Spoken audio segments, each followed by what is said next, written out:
de recibir el día de hoy y pedirle al Padre, en el nombre de nuestro Señor Jesucristo, para que esa revelación maravillosa de su palabra sea en nuestro corazón.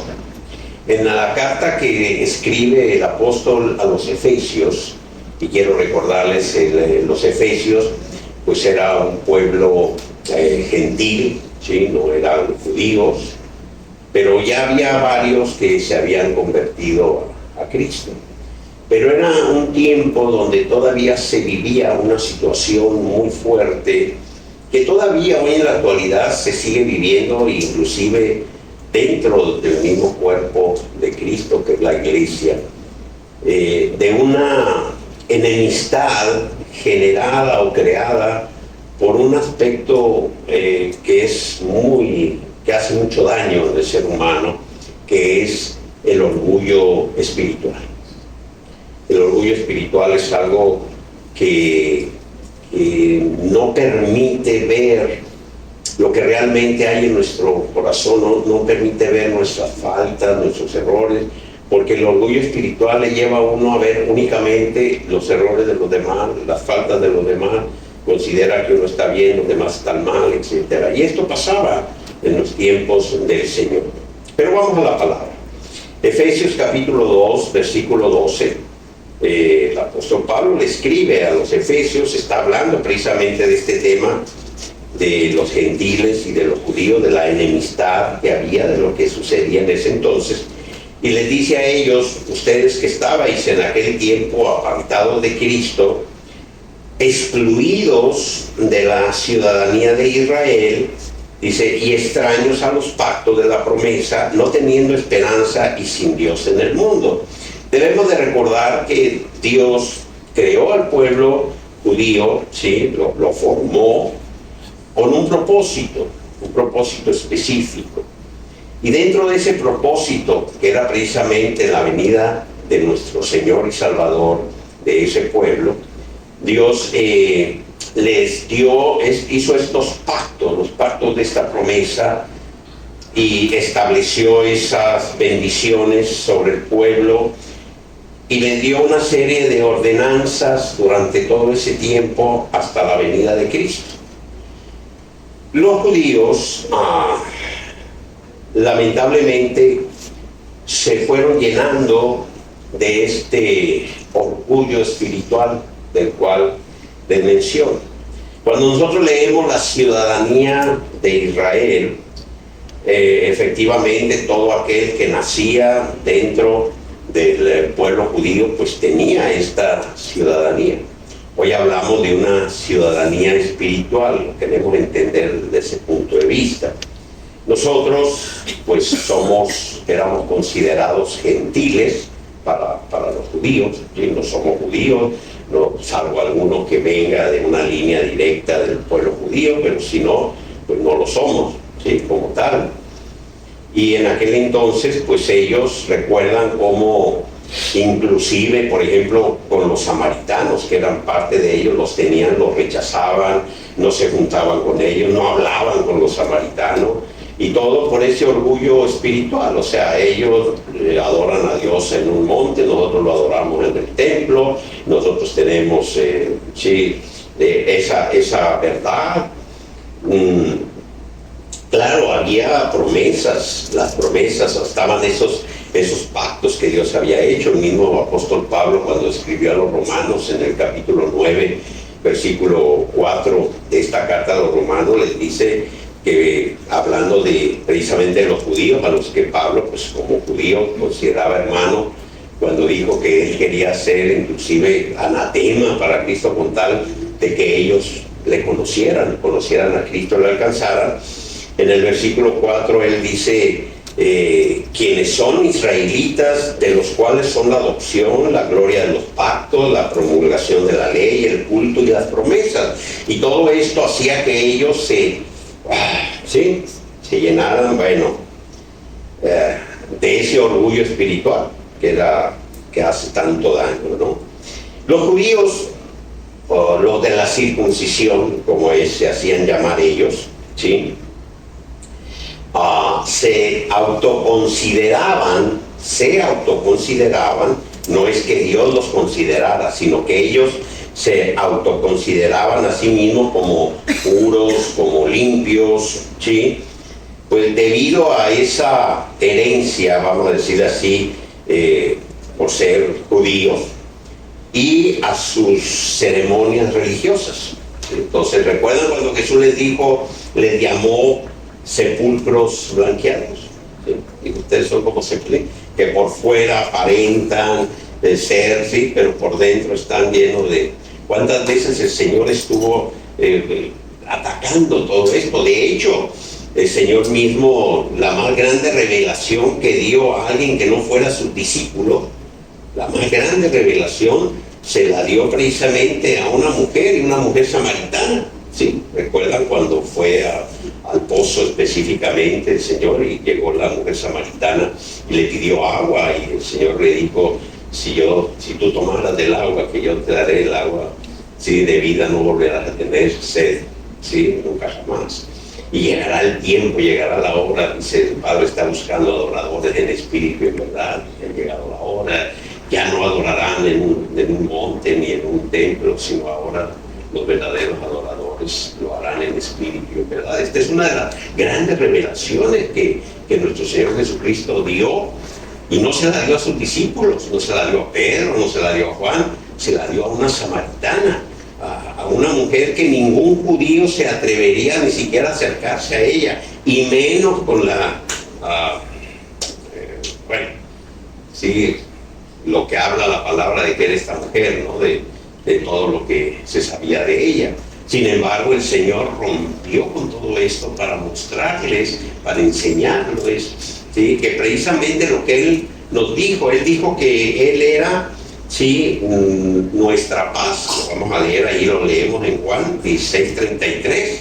Jesús dijo, estas cosas os he hablado para que en mí tengáis paz. Dice, en el mundo tienen aflicción, tendrán aflicción, pero confiad, yo he vencido al mundo. O sea, Jesús fue en contra de todo ese sistema establecido por el mundo de separar, de levantar estructuras, de crear enemistad. Todo eso el Señor estuvo luchando contra ellos. Así de que también los gentiles también se sentían orgullosos. No es que solamente el orgullo espiritual estaba en el pueblo judío, sino que también los gentiles se sentían orgullosos por confiar en sus propios logros, por confiar en su poder, ¿sí?, en su posición. Eso también era un orgullo a ellos, les llenaba de orgullo eso.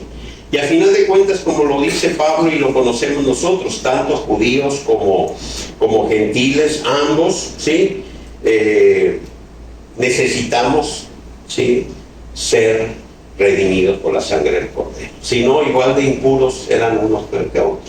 Así de que todo esto está establecido en la palabra del Señor, y hoy en día, como les decía, lamentablemente el orgullo espiritual sigue dañando ese propósito y la voluntad de Dios. Hay muchos que consideran que su manera de pensar, sus criterios, sus formas, sus ceremonias son las correctas, las únicas, las verdaderas, y rechazan a los demás. O inclusive hay aquellos que ya conocen a Cristo, ya han venido al conocimiento de la verdad, y les han enseñado que tienen que separarse de aquellos que aún no conocen a Cristo. Les llaman impuros, o les llaman, hijos del diablo, impíos, y no quieren ni siquiera hablar. Otros enseñan que deben de separarse, que no deben hacer una serie de cosas que no es más que díganme ustedes, ¿cómo alguien que no conoce a Cristo va a saber de Cristo, va a conocer, va a recibir la palabra, si aquellos que tenemos a Cristo nos separamos de ellos y los rechazamos? Una cosa es participar de Él, y otra cosa diferente es levantar una pared, una enemistad, que era lo que había entre los judíos. ¿Recuerdan? Los judíos iban con las parábolas ¿se acuerdan de la parábola que el Señor nos enseña de que los sacerdotes iban y encuentran un hombre tirado y ay no, o sea, no podemos tocarlo, no podemos esto. O sea, había una pared, no les permitía por el orgullo. Eso era un orgullo espiritual en ellos, que viendo que aquel hombre tenía la necesidad de ser atendido, que los ladrones lo habían dejado allí tirado, ¿sí? Pero como no era judío, ¿verdad?, nadie se acercaba, y el Señor les preguntó y dijo: ¿quién es tu prójimo? Y la palabra nos enseña que debemos de amar a nuestro prójimo. Y el prójimo no tiene una etiqueta de decir: tenemos que amar al prójimo cristiano. No, nuestro prójimo, ¿sí? Entonces, esto tiene que ver con esto, ¿no? Cómo el orgullo espiritual a algunas personas les lleva a rechazar inclusive a su propia familia, o les enseñan que si su padre, su madre, sus hermanos, o la esposa, el esposo no ha recibido a Cristo, no pueden, tienen que separarse, porque cómo vas a tantas cosas, ¿no? Entonces, la falta de conocimiento de la palabra es lo que genera este tipo de situaciones, porque, como les digo, ambos estaban llenos, tanto los gentiles como los judíos, de este orgullo espiritual. Hoy en día el orgullo espiritual de muchos les lleva a crear a un Dios a su manera. Hay quienes crean a su propio Dios, que establecen los criterios de Dios. Hay quien dice: no, es que Dios no me va a castigar por esto, es que yo no creo que Dios sea así, es que Dios esto, Dios no. O sea, quien pretenden, el orgullo espiritual es tan grave, hace tanto daño al ser humano, que hay quienes quieren manipular a Dios, quieren manejar a Dios, quieren controlar a Dios. Eso es impresionante. O sea, aún yendo en contra de los mismos principios establecidos por Dios en su palabra. Y no, ellos se sienten que son, no sé, que tienen más autoridad. Está como aquellos que le ordenan a Dios que haga las cosas que ellos quieren, ¿sí? Eso es impresionante. Eso es un orgullo espiritual que va más allá de todo entendimiento, ahora sí. O sea, ¿cómo podemos nosotros, cómo pretendemos nosotros estar por encima inclusive de Dios? O aquellos que enseñan doctrinas de hombres que van en contra de los principios de Dios, como si ellos tuviesen mayor autoridad que Dios mismo, o que su palabra, o que Jesucristo. Y eso está pasando. Y la falta de conocimiento de la palabra, la falta de la revelación de la palabra, y está generando o lleva a muchos a caer en esto, a ser llevados por doctrinas de hombres, a ser llevados por estas estrategias que establecen para sacarlos de la verdad. Así es de que siempre pidámosle a Dios, pidámosle al Padre para que la revelación de su palabra siempre sea en nuestra vida, y que sea la palabra la que nos mantenga firmes, enraizados en esa roca que es Cristo Jesús, y solamente a través de su palabra. Es la revelación, es el Espíritu Santo hablando a tu vida, es el Espíritu Santo mostrándote la verdad. Miren, vamos a leer lo siguiente. Efesios 2:13. Vamos a seguir con Efesios. Leímos Efesios 12, ahora vamos a Efesios 2:13. Dice: pero ahora en Cristo Jesús, o sea, recuerdan que les dijo antes, ustedes estaban separados de Cristo, no tenían esa ciudadanía. Dice: pero ahora, ya ven, sí, en Cristo Jesús, vosotros, que en un tiempo estabais lejos, o sea, separados, fuisteis hechos cercanos por la sangre de Cristo, porque Él es nuestra paz. O sea, tengan presente los dos pueblos, el pueblo judío, los gentiles, ¿sí? Había una enemistad, había una pared que se había levantado, un rechazo total. Dice: bueno, ahora por medio de Cristo ya no estamos separados, ya no somos, sino ahora somos cercanos. Dice, Él es nuestra paz, el que, habiendo derribado la pared que el orgullo espiritual levanta, ¿sí? Esa pared intermedia de separación, esa enemistad, ¿sí? de ambos pueblos, hizo uno, ¿sí? De los judíos y de los gentiles en Cristo hizo un solo pueblo. Y fíjense bien lo que dice aquí, para que vean cómo se sigue dando y cómo aquellos que pretenden estar por encima de Dios, de su palabra, siguen actuando. Fíjense bien lo que dice. Pongan atención. Aboliendo, el 14, por favor. Que sigue, 15. Ok. Aboliendo, si saben lo que significa abolir, ¿verdad? ¿Qué es abolir? Eliminar. Poquito, por completo. No queda nada. ¿Estamos claros? Bien. Aboliendo en su carne las enemistades. O sea, ya en Cristo los dos pueblos no hay enemistad alguna. ¿Por qué? Somos uno solo, un solo cuerpo. ¿Qué más abolió? Leanlo bien. La ley de los mandamientos expresados en ordenanzas. ¿Qué ley es esta? ¿La ley de Dios? No. ¿La ley moral de Dios, los 10 mandamientos? No. Cristo Jesús no vino a abolir esa ley. Ustedes se conocen, claro, todos han hecho fundamentos y conocen la palabra y todo, todos se saben los 10 mandamientos, ¿verdad? ¿Cuál es el cuarto? ¿Quién se lo sabe? El quinto. El sexto. Bueno, no es examen, pero por favor, pónganse a estudiar. ¿Sí? Estudien, recuerden, el primer mandamiento, amarás a Dios sobre todas las cosas. ¿Sí? Es un solo Dios, tenemos un solo Dios.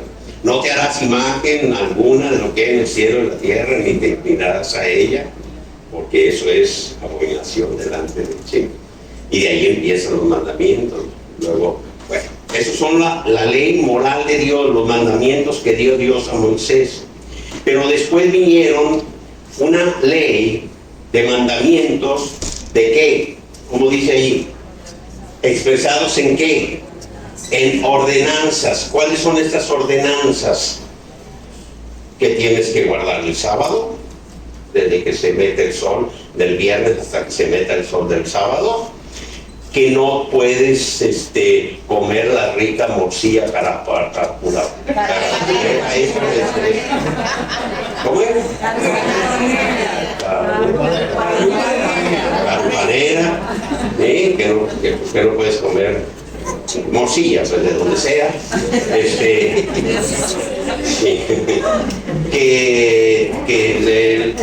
Todas las ordenanzas, ¿sí? Que ahora tienes que ponerte un velo para orar, que ahora tienes que guardar las fiestas, las solemnes fiestas, que ahora tienes que, en lugar de decir Jesús, decir Mesías o Yeshua, que ahora tienes que hacerte judío, porque si no, no te llega. ¿Sí han escuchado de todo ese tipo de situaciones?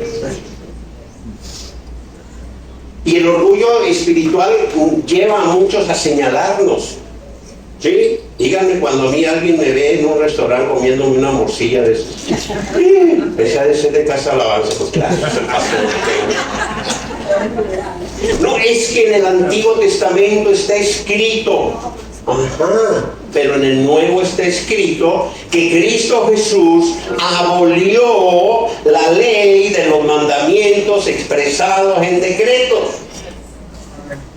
Y después vamos a ver algo más, porque algunos están diciendo, bueno, pero es que a la mejor.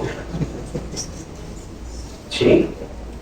Él abolió esta ley. Por lo tanto, tenemos que tener claro esto. ¿Por qué lo hizo esto el Señor? ¿Sí? Para crear en sí mismo, fíjense bien, para crear en sí mismo de los dos, ¿de cuáles dos? De los judíos y de los gentiles. Los gentiles no tenían estos decretos, estas ordenanzas. Los gentiles sí comían cochino, no es que fueran cochinos para comer, comían carne de cerdo, sí comían morcilla, no guardaban los sábados, no ayunaban, no hacían todas esas ceremonias religiosas de los judíos, por las cuales ellos creían que eran puros. Ellos creían que eran puros y limpios delante de Dios porque hacían todas esas ceremonias. Como los gentiles, no las hacían, entonces había una enemistad entre ellos. Entonces viene Jesús y dice, yo soy su paz. Se para en medio, Jesús se para en medio del pueblo judío, su pueblo, los gentiles, sube a la cruz y en su carne lleva y viene la abolición. Dice, se acabó. Ahora de estos dos pueblos voy a ser uno solo. Pero no puedes seguir con tu orgullo espiritual tú diciendo que si no guardas el sábado, que si no comes esto, que si no haces lo otro, que si no te vistes, que si esto lo otro, no vas a poder ser uno solo. Porque no dice la palabra que tomó a los gentiles y dijo, ahora tú serás judío. No, la palabra dice, de los dos hizo uno. Dice, y yo soy su paz. ¿Están? Entonces, ¿cómo es posible que hoy en día muchos todavía sigan aferrados a que se debe de seguir cumpliendo con los mandamientos de los decretos de las ordenanzas, o que tienes que venir de aquí y hacerte como ellos y hacerte judío o seguir cumpliendo con ordenanzas del Antiguo Testamento? Hace no mucho una persona me decía, pero es que está escrito aquí en la palabra que los sábados, que está escrito que tenemos que ser. Le digo, ajá, le dije, tú eres un pecador. Se me quedó viendo, ¿ven? Claro, le dije, mira cómo andas vestido, traes una camisa de algodón con fibras sintéticas, traes un pantalón de mezclilla, los calcetines son de no sé si qué sean, son de celeste. ¿Y eso qué tiene? En el Antiguo Testamento está escrito que no puedes vestirte con ropa de varios hilos, que tiene que ser de un solo hilo. Si es de algodón, ahí está escrito. Mira, de ahí de donde sacaste tú este versículo para decir esto, allí mismo está escrito eso. Entonces tú escoges, fíjense el orgullo espiritual. Yo tengo la capacidad o la autoridad para escoger qué estatuto, ¿sí?, cumplo y cuál no. Qué bonito. Sí, eso es el orgullo espiritual. No, yo cumplo el sábado porque está escrito que el sábado, y los otros 1000 y tantos porque no los cumple. Entonces nomás el sábado. Oye, no, yo no como morcilla porque está escrito que esto, que el otro, pero si haces esto y esto, entonces ¿por qué escoges nomás ese? ¿Quién te dio la autoridad? ¿Te sientes por encima de Dios? ¿Se dan cuenta de lo que es el orgullo espiritual? Que la palabra de Dios que establece que Cristo Jesús ha abolido en su carne las enemistades, la ley de los mandamientos expresados en ordenanzas, para crear en sí mismo, ¿sí?, de los dos pueblos uno solo, y que Cristo es nuestra paz, que quiere decir que los dos, tanto judíos como gentiles, tenemos que ir a Cristo, y que es Cristo el que nos quiere. Eso es. Cuidado con el tema del orgullo espiritual, porque yo cómo me voy a juntar con aquello que no. En Cristo, todo aquel, escuchen bien, todo aquel que tiene a Cristo Jesús como su Señor y su Salvador, todo aquel que ha creído en su corazón para justicia, todo aquel que cree que Jesús es el Hijo de Dios, que murió en la cruz, Dios mismo, que murió para redimirnos, y acepta ese hecho como esa justificación, y lo declara como su Señor. Dice la palabra, establece la palabra, que en ese momento nace de nuevo. Fíjense bien, se nace de nuevo en el momento en el que crees en Cristo. En ese momento eres hecho uno en Él. No en la doctrina que después vas a recibir, en cómo te enseñen o te formen. ¿Están entendiendo eso? Naces de nuevo, ¿en qué momento? En el momento en el que aceptas a Cristo como Señor y Salvador. En ese momento las cosas viejas quedan atrás y todo es hecho nuevo, y naces una nueva vida para Cristo Jesús. Y ahí empieza el proceso del crecimiento, de madurar, de recibir la palabra, ¿sí? Y de pedirle al Padre, porque es un proceso de enseñanza del mismo a que su palabra sea revelada en nuestro corazón. Pero precisamente la enemistad del mundo está en eso. El orgullo espiritual, lamentablemente, que sigue rigiendo en mucho, empieza a llevarlos, ¿sí?, a sus propias doctrinas, a su propia manera de pensar. Se creen que ellos pueden establecer. Por eso Pablo lo dijo: así sea un ángel mismo, de luz, de color blanco, bonito, como sea, y venga a predicarte un evangelio diferente al que el Señor ha establecido a través de sus apóstoles, sea anatema. Así suene muy bonito, así te suene muy convincente, si va en contra de lo establecido por la palabra de Dios, por lo que Él ha estado transmitiendo a su iglesia por medio de los apóstoles, dice el apóstol Pablo: rechaza, es anatema. Así de que no permitas que nadie te juzgue. Y mire, ve por favor, acabo, está ahí cerquita, no está muy lejos. Ve a Colosenses, capítulo 2, versículo 14. ¿Recuerdan Colosenses 2:14? Clavando en la cruz todos los decretos que nos eran contrarios, ¿sí? Anulando el acta de los decretos que había contra nosotros, que nos era contraria, quitándola del medio y clavándola en la cruz. Sí, nuestro pecado nos reconcilia con el Padre, todo lo que nos era contrario, pero dentro de estos decretos, fíjense lo que hay, esta acta de los decretos.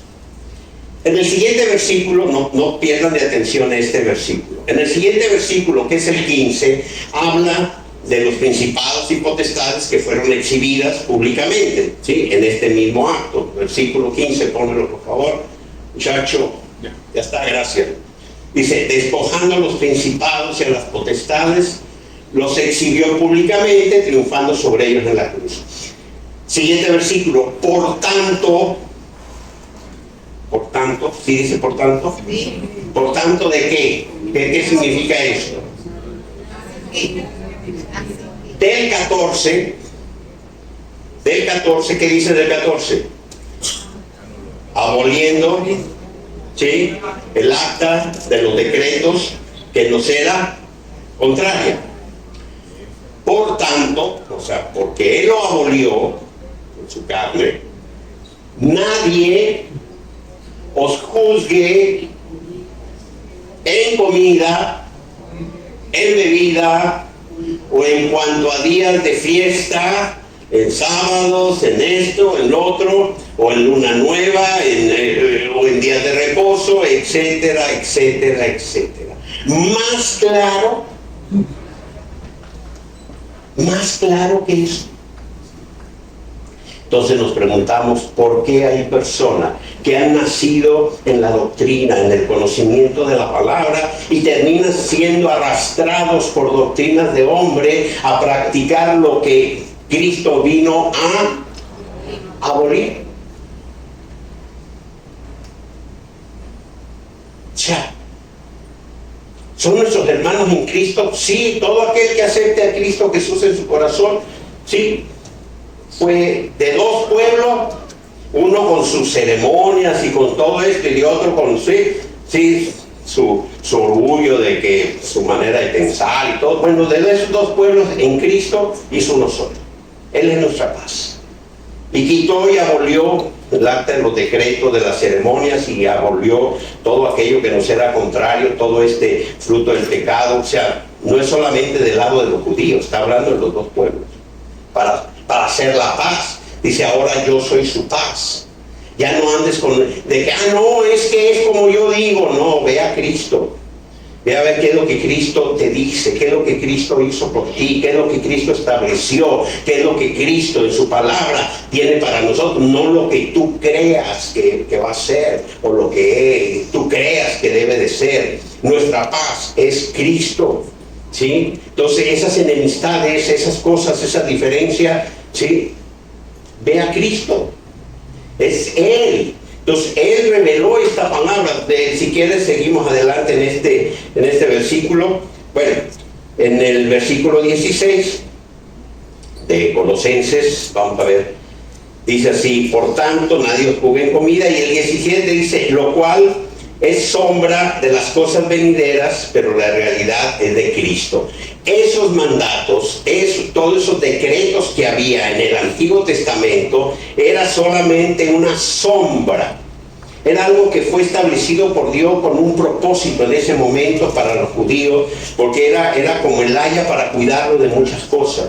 Pero cuando llegó Cristo, dijo: esto queda abolido. Ahora vamos a hacer de este pueblo y de los gentiles, de todos estos pueblos, uno solo, los dos en mí. Voy a crear un solo hombre. Habla de que en él un solo hombre, ¿sí?, que es la iglesia. La iglesia es un nuevo hombre. La iglesia es el cuerpo de Cristo en el mundo. No somos muchos cuerpos. Es que hay muchos cuerpos de Cristo. No, es un solo cuerpo. La iglesia es un solo cuerpo. Él es la cabeza. Y cada congregación, cada grupo de creyentes, pertenecemos al único cuerpo de Cristo, que es su iglesia en esta tierra. Una sola iglesia. Cristo no vino a formar muchas iglesias. Es un solo cuerpo. Jesús dijo: tienen que ser uno, así como el Padre y yo somos uno, para que el mundo crea que Él nos envió. ¿O no es así? No lo dijo Jesús. Así de que estos principios de entender lo que es la paz de Dios en nosotros, no es solamente la paz que nosotros podemos sentir en nuestro corazón por saber todo lo que Dios nos ha dado, de que ya nos reconciliamos, que ya somos salvos, de que ya no tenemos temor, de que ya no estamos... No es solamente eso, sino es entender lo que es que Cristo sea nuestra paz, que de dos pueblos unió y hizo uno solo. Así de que con esta palabra en tu corazón y la revelación de la palabra, cuando alguien quiera jalarte y llevarte, ¿sí?, hacia doctrinas que van en contra de la palabra, tienes los elementos para decirle: ¿sabes qué? Estás muy equivocado. Porque la palabra de Dios establece que Cristo ya abolió esos decretos. Ya nadie te puede juzgar. ¿Se acuerdan cuando Dios le mandó un mantel con un montón de viandas a Pedro, perdón? ¿Sí? Le dijo: Pedro, come. Yo cómo voy a comer patas de cochino y todo lo que había allí. No, yo no como cosas inmundas. ¿Se acuerdan de eso? Y Dios le dijo: sepa, Pedro, ¿cómo osas llamar inmundo lo que yo he hecho? O sea, ¿qué te pasa, Pedro? Religiosidad. Eso era lo que tenía. Decretos que estaban en él, conceptos. Así lo enseñaron. No era culpa de Pedro. O sea, Pedro no tenía la culpa. Eran años de tradición, de enseñanza, que le habían dicho que no podía comer esto, que no podía hacer lo otro, todo eso se lo habían enseñado. Pero ahora estaba siendo transformado, estaba siendo preparado para ser un apóstol, ¿sí?, de la iglesia de Cristo. Y el Señor lo confrontó con ello. Dijo: ya come, esto se acabó. Ya fue en Cristo, todo esto fue abolido. ¿Por qué? Porque ahora, de dos pueblos, Él hizo uno solo. ¿Y cómo podríamos convivir como un solo pueblo? ¿Sí?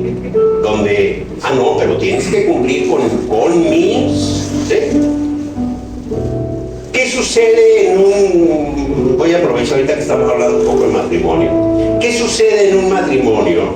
Que se aman mucho, se ven y sienten maripositas y todas esas cosas bonitas y cuando se toman de la mano sienten así como que, pues todas esas cosas hermosas. Bueno, entonces deciden casarse: vamos a casarnos, tú eres el amor de mi vida, tú me vas a hacer feliz. Nunca le preguntas: yo te voy a hacer feliz a ti, no a mí, no, cómo está la cosa. Pero bueno, son detallitos, ¿no?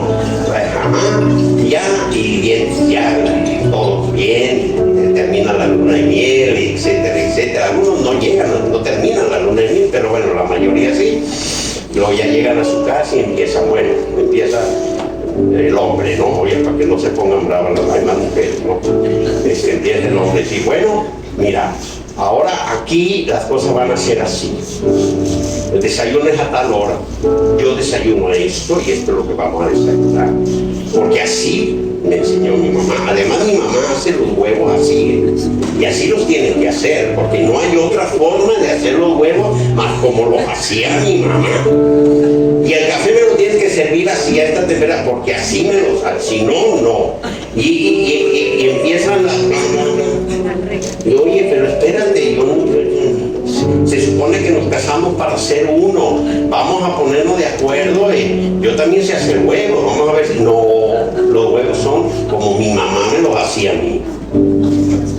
No crean que es chiste, ¿eh? No crean, no se imaginan en la consejería matrimonial cómo les va aquí a los consejeros. Sí, es que es así. ¿Hay paz en ese matrimonio? No, hay una enemistad, se levantan paredes que terminan destruyéndolo. ¿Por qué? Porque, no, es que no, pues, si así ha sido siempre, si mi mamá sí me enseñó, me dijo que tenía que ser así. Porque lamentablemente somos fruto de eso. Vemos modelos y queremos seguir con esos modelos, nos enseñan y creemos que tenemos nosotros la razón. ¿Les ha pasado? Bueno, quizá ninguno de ustedes le haya pasado, a mí sí. Bueno, a mi esposa le pasó conmigo. Sí, porque yo vengo de una familia hermosa, mis padres maravillosos, pero mi padre así lo enseñaron, no era su culpa. Pero mi papá, no. Mi papá era rey en la casa, era un rey. Mi mamá le servía en la mesa, le preparaba el café, le ponía su pan, todo. Mi papá así con las manos en la mesa y mi mamá le hacía todo. Nunca lo vi lavar los trastes ni agarrar una escoba, no, porque eso era trabajo de las mujeres. Luego fuimos 10 hijos, 6 mujeres, 4 hombres, no, pues les tocaba a todas las mujeres. Y bueno, mi papá se la pasaba re bien. Yo dije, nada, pues, yo me caso, igual, mi papá re bien. Y me casé. Y llegamos de luna de miel y todo. Y el primer día, no crean que a la semana, el primer día, ¿dónde están mis padres? No sé, por allá. El primer día, a desayunar, sí, mi amor, sentamos, me siento y ya llega, pone ahí en la mesa la leche, el café, lo que íbamos a desayunar, y yo veo que ella empieza a servirse y a desayunar. Bueno, sí, yo.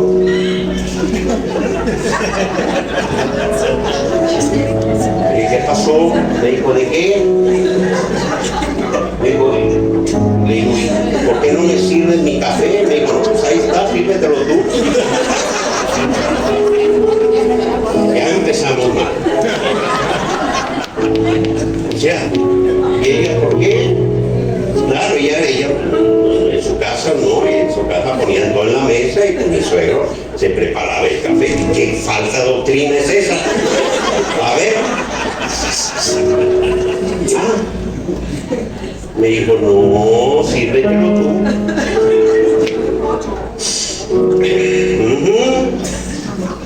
Ahí está todo. Oye, pero es que no. Bueno, ya para qué les sigo diciendo, después de 40 y tantos años en la mañana antes de venir me lavé los platos.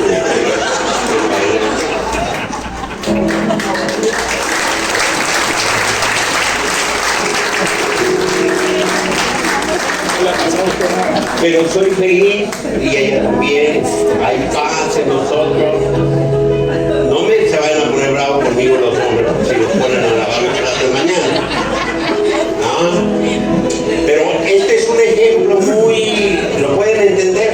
Si Cristo va a ser de dos pueblos con costumbres, conceptos religiosos, decretos completamente contrarios, ¿sí? Todas las ordenanzas religiosas de los judíos que conocemos, si me pongo a hablar de ellas, se cuentan por miles, o sea, ¿sí? Y los gentiles, además, cada pueblo gentil de cada zona tenía sus cosas. Aquí estamos hablando de un solo pueblo, los judíos. Los gentiles somos todos los demás. imagínense la cantidad. Entonces, para que haya paz entre los judíos, que digo Dios, tengo que unirlos, Él viene de los judíos, Él creó el pueblo judío con esa finalidad de ahí venir Él, con un propósito. Entonces, para unir a los judíos con toda su carga de tradiciones, de cultura, de decretos, de orgullo espiritual, todo, con todos los gentiles del mundo, y hacer un solo pueblo, ¿qué tenía que hacer? Abolir esa acta de decretos, ¿sí?, que había levantado una enemistad, una pared, y transformar al hombre gentil, como transforma al judío, hacerlo un nuevo hombre en Cristo para vivir conforme a Él. Porque si venimos a Cristo con nuestras propias creencias, nuestros propios razonamientos, nuestras propias estructuras religiosas, ¿sí?, es un obstáculo para avanzar en el propósito del Señor. Así de que está claro, ¿les quedó bien claro? ¿Sí? O sea, es la palabra, solamente vean la palabra. Yo creo, cuando ustedes leían eso del decreto que fue abolido en la cruz, dice, por tanto, que nadie os juzgue. ¿A ustedes los han juzgado por comida? A mí sí. Claro que sí. Ay, ¿cómo es posible que usted... bueno, señalando, y por eso dijo el Señor, mira, antes de quitarle la paja al ojo a aquel, quítate la viga que trae. Eso fue lo que hizo el Señor, quitar la enemistad para ser uno solo en Él. ¿Ven? Pónganse de pie. Padre, gracias, te damos. Gracias, Señor. Queremos pedirte perdón si hemos actuado en orgullo espiritual, Señor. Tú eres el único que conoces los corazones. Tú eres el que estableciste, Señor, que todo aquel que cree en su corazón para justicia y te acepta a ti como Señor y Salvador, nace de nuevo y es trasladado a tu reino. Eres tú, Señor, el que has establecido la gracia, la misericordia, es tuyo el poder, todo te pertenece a ti, Señor. Y muchas veces queremos usar o establecer nuestros propios criterios para señalar, para juzgar a otros. Cuando tú, Señor, nos uniste como uno solo y estableciste que tú eres, Señor, nuestra paz. Por eso tu palabra nos deja en claro que eres tú el único que puede dar esa paz, Señor, la paz de Dios en nuestro corazón. Una paz que es completamente diferente a la paz que el mundo da. Una paz que se manifiesta en nosotros al saber que en ti somos uno. Al saber, Señor, que somos tu cuerpo en esta tierra, somos tu iglesia, que es una sola iglesia, que tú eres la cabeza de ella. La paz, Señor, que se establece en nuestro corazón al saber que eres tú el que ha establecido, Señor, todas estas promesas, todos estos pactos sobre nuestra vida. Y que lo que habías prometido, Señor, al pueblo judío desde su inicio, cuando tú le formaste, tú, Señor, lo extendiste a todos aquellos que con sinceridad de corazón te aceptan a ti como Señor y Salvador. Que ya no hay ni judíos ni gentiles en ti, sino un solo pueblo, una sola familia, que somos tus hijos. Que no hay diferencia alguna. Que no se trata de la forma de adorarte, que no se trata, Señor, del lugar donde te adoremos, sino que es un solo espíritu. Y que tú, Padre, buscas a estos adoradores en espíritu y en verdad.